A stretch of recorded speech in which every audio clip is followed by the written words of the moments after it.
put your phone or device aside and immerse yourself in this audio story.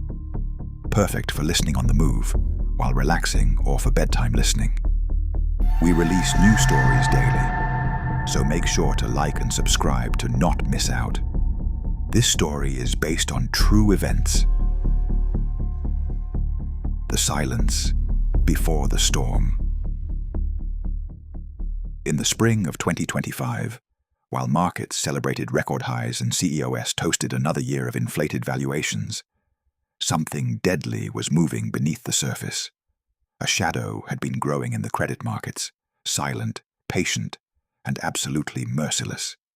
By April, 655 American corporations had vanished into bankruptcy, the highest corporate death toll in 15 years. But this wasn't just a number on a government ledger. This was a massacre dressed up as economic adjustment, a controlled demolition disguised as market correction.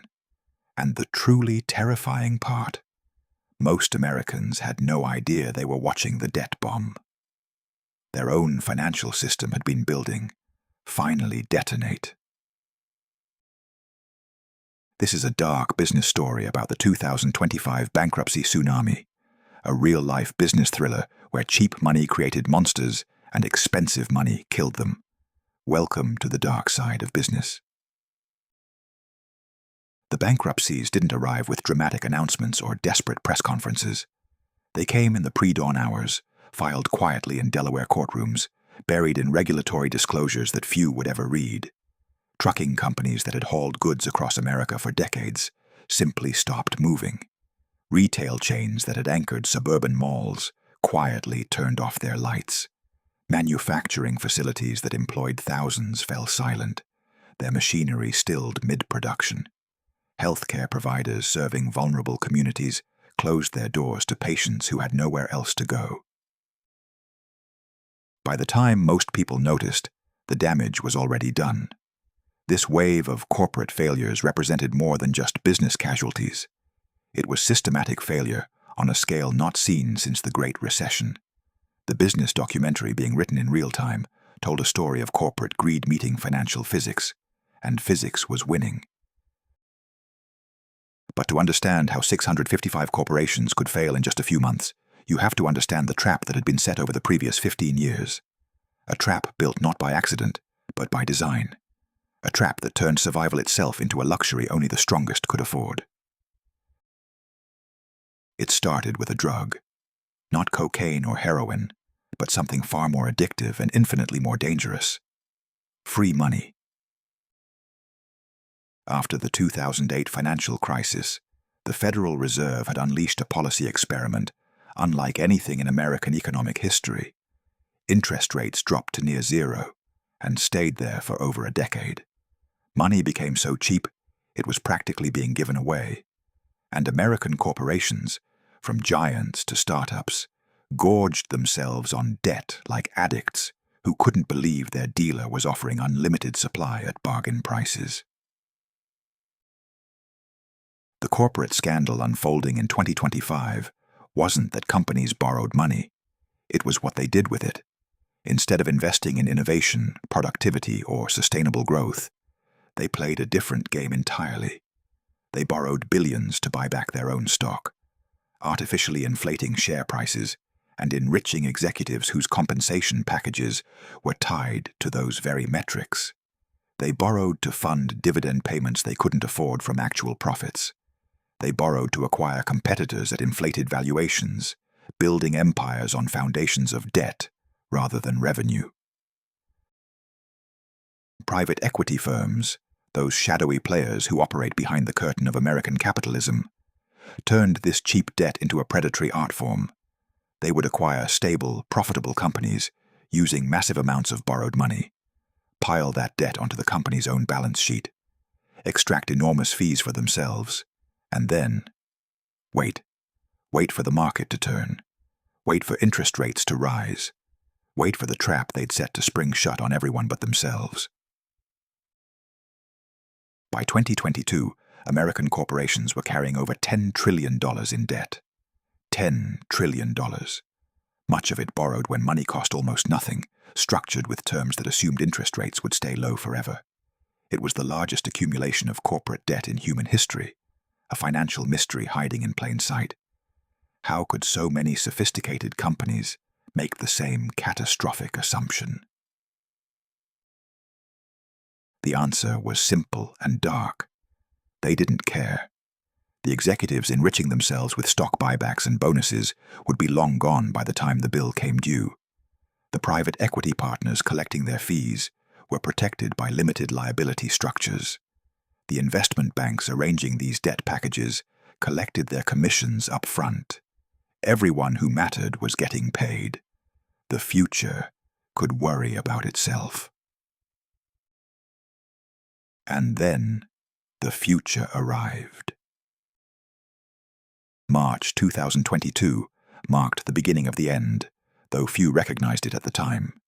The Federal Reserve, watching inflation spiral out of control after years of cheap money policies, began raising interest rates at a pace not seen in 40 years.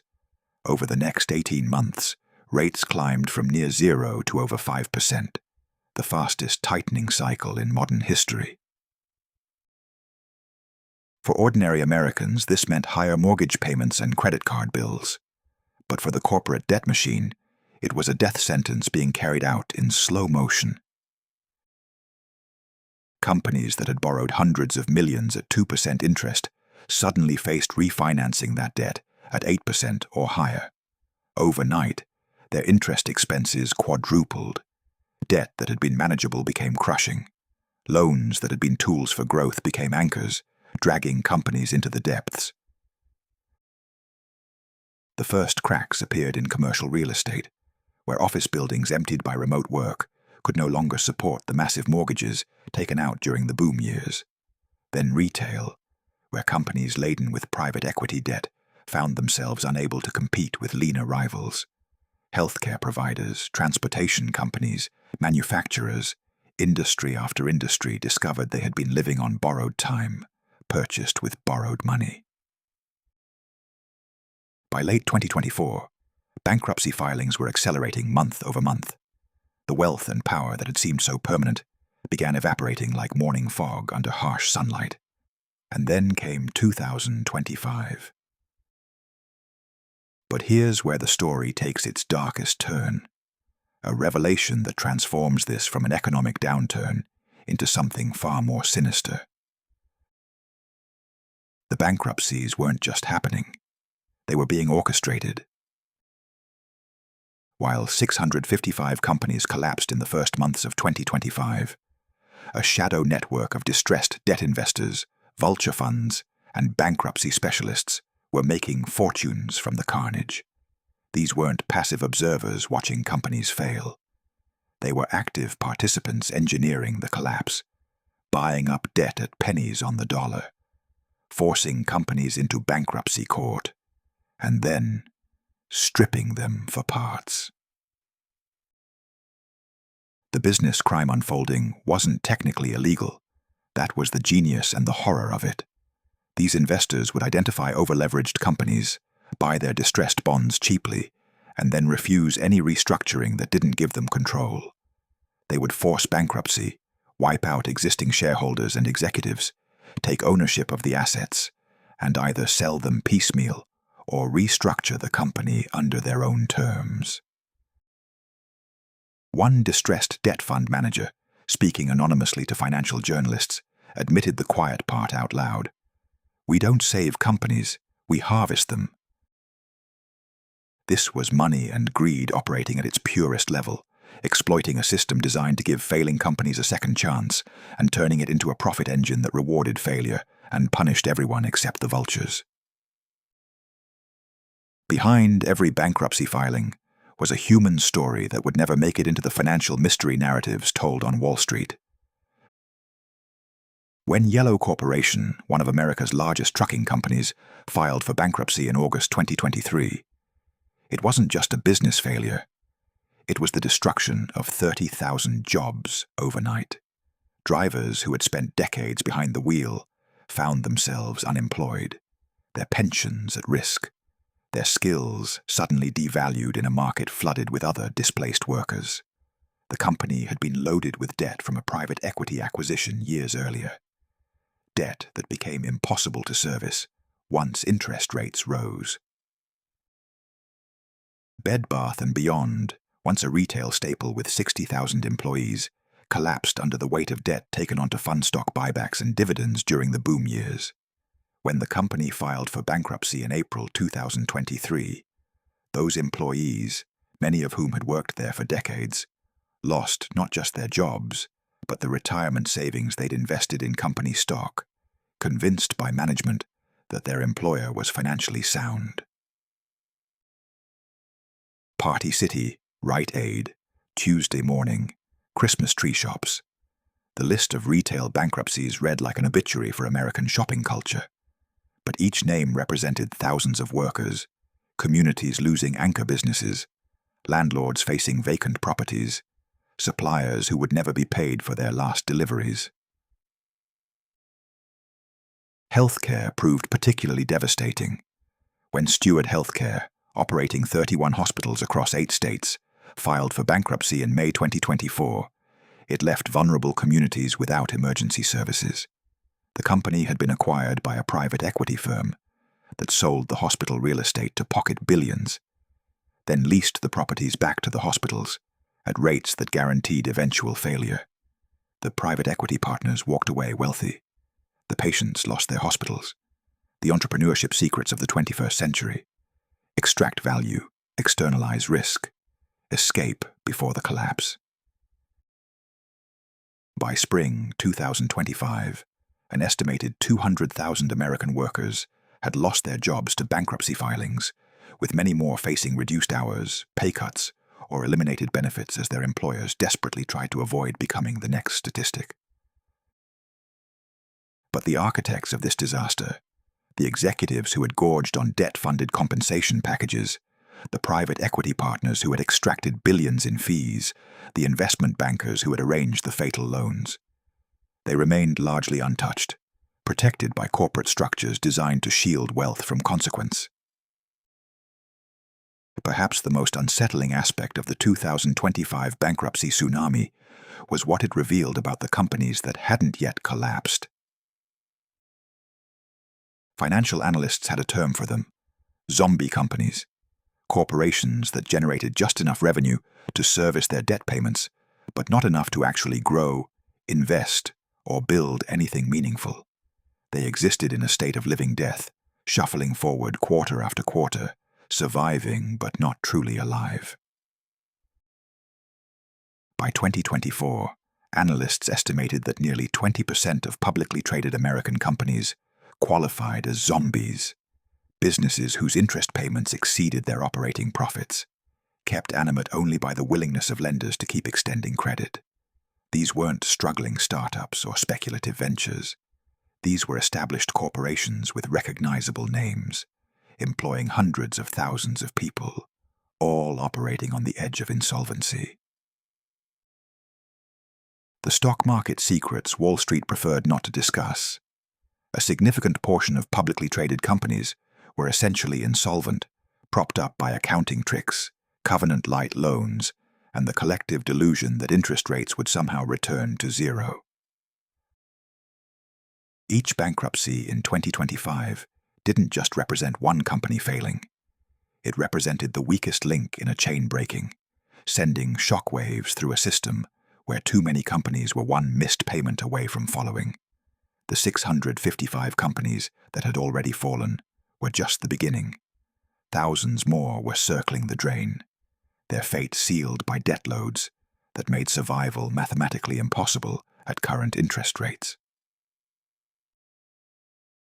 While the bankruptcies dominated headlines, something even more ominous was happening in the credit markets, the shadowy financial mystery that only insiders understood. The corporate bond market, where companies borrow by selling debt to investors, had fundamentally broken. During the years of cheap money, lending standards had deteriorated to levels that would have been unconscionable in previous eras. Companies with mediocre prospects and declining revenues were able to borrow billions because investors, desperate for any return in a zero-interest rate world, had stopped asking hard questions. Covenant-light loans became the norm, debt agreements that gave lenders almost no protection if things went wrong. Companies could pile on more debt, sell off valuable assets, or pay themselves enormous dividends without lender approval. The rise and fall of corporate debt discipline happened so gradually that by the time anyone noticed, the system had already transformed into something unrecognizable. Leveraged loans, debt packages used primarily for private equity acquisitions, swelled to nearly $1.5 trillion by 2023. These were loans to companies already carrying heavy debt, used to pile on even more debt, often to fund activities that made the companies weaker, not stronger. And because these loans were packaged and sold to pension funds, insurance companies, and mutual funds, the risk was spread across the entire financial system.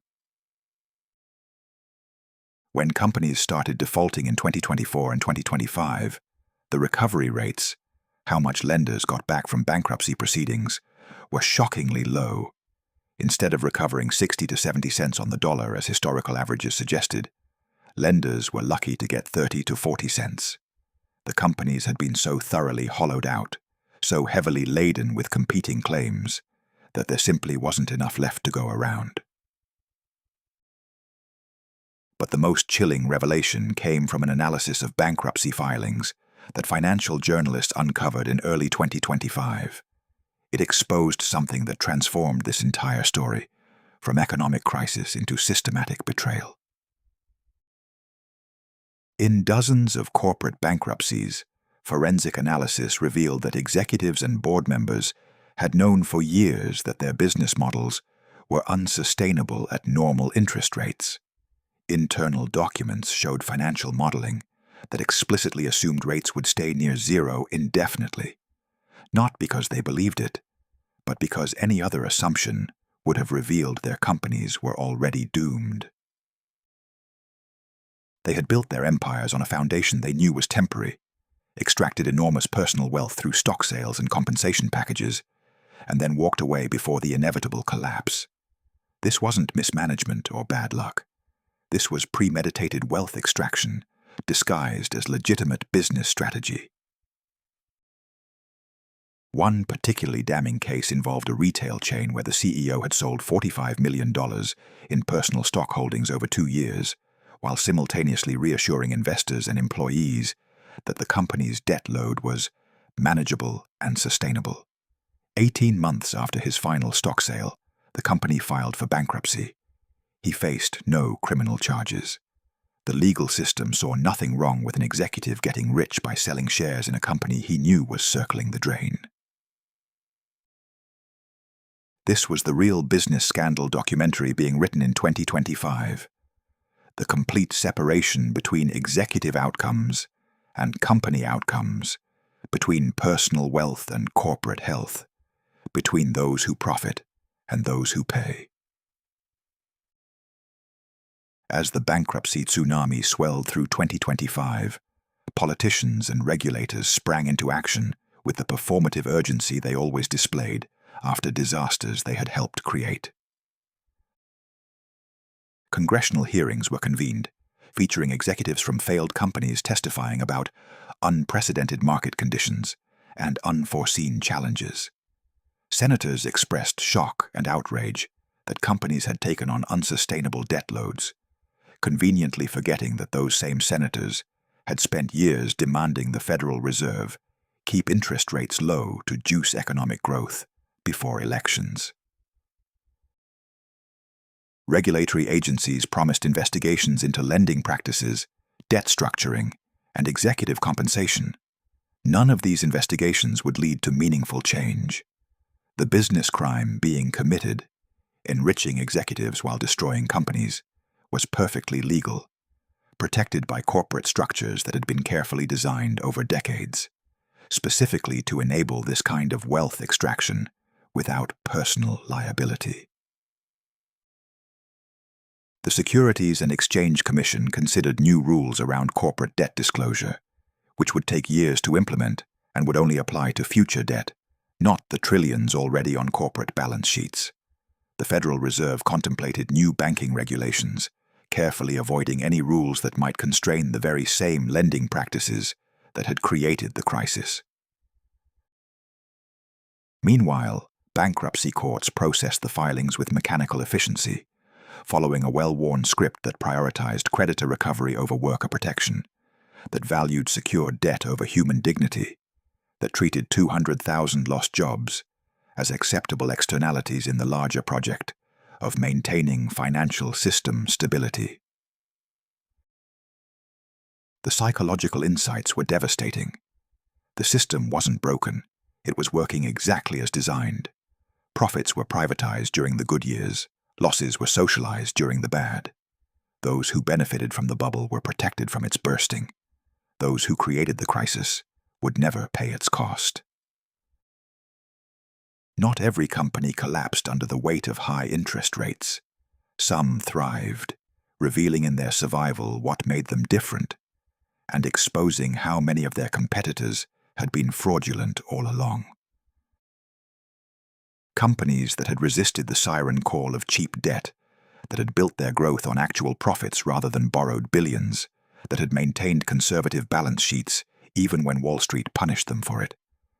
These companies not only survived, but flourished as weaker competitors disappeared.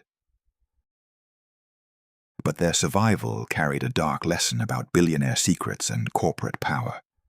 The companies that weathered the storm weren't necessarily better at their core business. They were just better at financial engineering in reverse. While others had leveraged up, they had deleveraged. While others had returned cash to shareholders through buybacks, they had hoarded cash. While others had assumed the good times would last forever, they had prepared for disaster.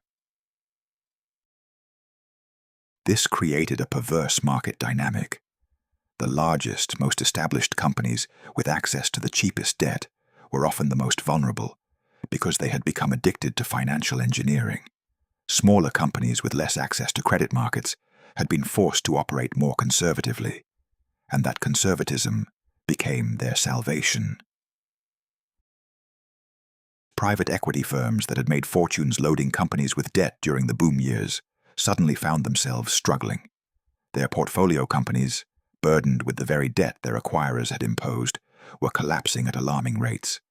The fees they had extracted were long gone, but the damage remained, like a parasite that had killed its host and now found itself without anything left to consume. By mid-2025, the bankruptcy tsunami had revealed itself to be more than just a corporate crisis. It was metastasizing into something that threatened the entire economy. Commercial real estate, already struggling with the shift to remote work, faced a cascade of defaults as businesses failed and stopped paying rent. Property owners who had borrowed heavily to acquire buildings during the boom years suddenly found themselves with vacant floors and mortgages they couldn't service. Regional banks that had concentrated their lending in commercial real estate saw their loan portfolios deteriorate rapidly. The pension funds and insurance companies that had poured money into corporate bonds and leveraged loans watched their portfolios implode. Recovery rates on bankruptcies were so low that some institutional investors faced their own solvency questions. Retirees who thought their pensions were secure discovered that their retirement funds had been invested in the very same debt packages, now defaulting at record rates. Supply chains fractured as key suppliers went bankrupt, forcing surviving companies to scramble for alternatives. Communities lost not just individual businesses, but entire commercial ecosystems. When the anchor store closed, the surrounding shops followed. When the manufacturer shut down, the trucking company serving it collapsed. When the hospital went bankrupt, the medical suppliers depending on it failed. The stock market secrets everyone learned too late. Diversification provided no protection when the entire system was built on the same false assumption. It didn't matter if you owned retail stocks or healthcare stocks, tech companies or manufacturers. If they were leveraged, they were vulnerable. And most of them were leveraged. As the bankruptcy count climbed past 655 and showed no signs of slowing, uncomfortable questions began surfacing in financial media, questions that challenged the fundamental narratives of American capitalism.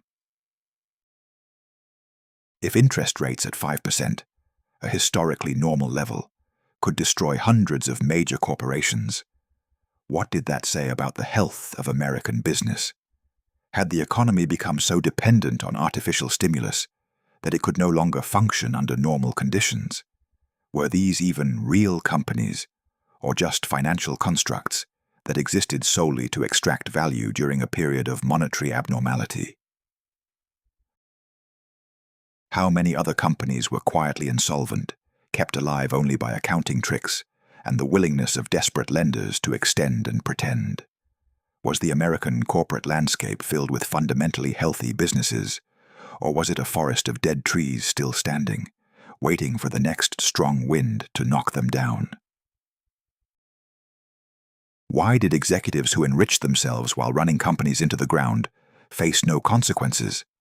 Why were the workers who lost everything treated as unfortunate casualties, while the architects of disaster retired to luxury? What purpose did a system serve if it rewarded failure at the top and punished honesty at the bottom? These weren't rhetorical questions or academic debates. They were challenges to the core mythology that justified wealth concentration, that celebrated entrepreneurship secrets, that worshipped at the altar of shareholder value. The 2025 bankruptcy tsunami had pulled back the curtain on that mythology, and what stood revealed was uglier than most wanted to acknowledge. By late spring 2025, economists began using a new term to describe what was emerging: the ghost economy. Entire sectors had been hollowed out, leaving behind empty storefronts, vacant warehouses, and shuttered factories that nobody could afford to repurpose. Commercial buildings stood empty, their owners unable to find tenants in markets flooded with vacant space from previous bankruptcies. Business districts that had once thrived saw boarded-up shops and for-lease signs multiplying like tombstones in a corporate graveyard. Workers displaced by bankruptcies found that their skills were suddenly worthless in oversaturated labor markets. When an entire industry contracts simultaneously, there are no equivalent jobs to transition into, just armies of qualified workers competing for the few positions that remain. Wages stagnated as employers discovered they could pay less when desperate workers had no alternatives. The communities hardest hit weren't wealthy urban centers with diversified economies. They were smaller cities and towns where a single major employer's bankruptcy could devastate the entire local economy. When the hospital closed, nurses left town, reducing the customer base for local businesses, which then closed, causing more people to leave, creating a death spiral that no amount of economic development incentives could reverse. This was the hidden cost of financial engineering, not just the companies that failed, but the economic ecosystems they supported, the communities they sustained, the futures they made possible. None of that appeared on a bankruptcy balance sheet. None of that factored into the calculations of executives extracting bonuses or private equity partners collecting fees. The real cost of corporate greed was measured in destroyed lives, not defaulted bonds. As summer 2025 approached, financial analysts projected that bankruptcy filings would continue accelerating. The companies that had collapsed so far were just the weakest links. Behind them stood hundreds more, struggling under debt loads that were only sustainable if interest rates dropped immediately, which they wouldn't. The Federal Reserve faced an impossible choice: keep rates high to fight inflation and watch more companies fail, or cut rates and risk reigniting the very inflation they'd spent years trying to control. Either way, something had to break. The system had been pushed beyond its limits, and there were no good solutions, only choices about which disaster to accept. The business scandal documentary being written in real time had reached its darkest chapter, but the story was far from over. Every bankruptcy filed revealed another company that had been living on borrowed time with borrowed money. Every default exposed another pension fund holding worthless bonds. Every closing store or factory demonstrated how thoroughly the American business landscape had been corrupted by easy money and impossible promises. Some economists predicted that the bankruptcy wave would eventually crest, that the market would clear out the worst offenders and return to health. Others saw something darker, a fundamental restructuring of American capitalism around a new reality where only the largest, most politically connected companies could survive, where competition died with the small and medium businesses drowning in debt, where the future belonged to whoever could most successfully extract value from a shrinking economic pie. The lesson of 2025 wasn't that debt was dangerous. Everyone already knew that. The lesson was that an entire system could be built on obvious lies, that everyone involved could know those lies were lies, and that they would all keep playing along until the music stopped and someone else got stuck holding the worthless assets. In the end, what made the 2025 bankruptcy tsunami truly terrifying wasn't the number of companies that failed. It was the silence around who benefited. While workers lost jobs, retirees saw pensions cut, and communities watched employers disappear, those who had created this disaster remained largely invisible, their wealth intact, their reputations sanitized by the corporate structures that separated personal fortune from business failure.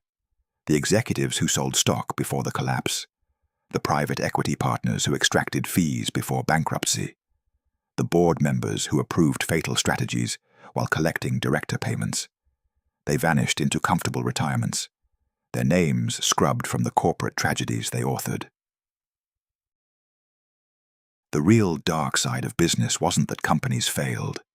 It was that failure had been engineered to be profitable for a select few while catastrophic for everyone else. That was the system working as designed, not breaking down.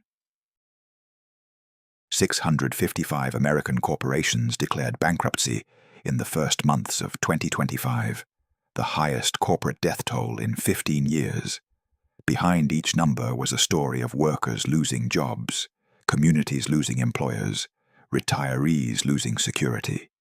And behind all those stories was a darker truth. The bankruptcy tsunami wasn't a natural disaster or an unavoidable crisis. It was the bill finally coming due for 15 years of corporate greed, financial engineering, and the systematic looting of American business under the cover of cheap debt and inflated stock prices. The tsunami didn't reveal weakness in the system. It revealed the system itself, a machinery designed to concentrate wealth upward while distributing risk downward, to privatize profits and socialize losses, to protect those who created disasters from experiencing their consequences. And the most chilling part? The silence suggested this was just the beginning. Behind the 655 companies already gone stood thousands more, circling the same drain, carrying the same fatal debt loads, run by the same kind of executives following the same playbook of extraction and escape. The bankruptcy tsunami of 2025 wasn't an ending. It was a revelation of what American capitalism had become when nobody was watching, or perhaps more accurately, when everyone was watching, but nobody with power cared enough to stop it. Welcome to the dark side of business, where the only thing more valuable than building a successful company is knowing exactly when to walk away from one you've destroyed. Subscribe and listen to our next story below.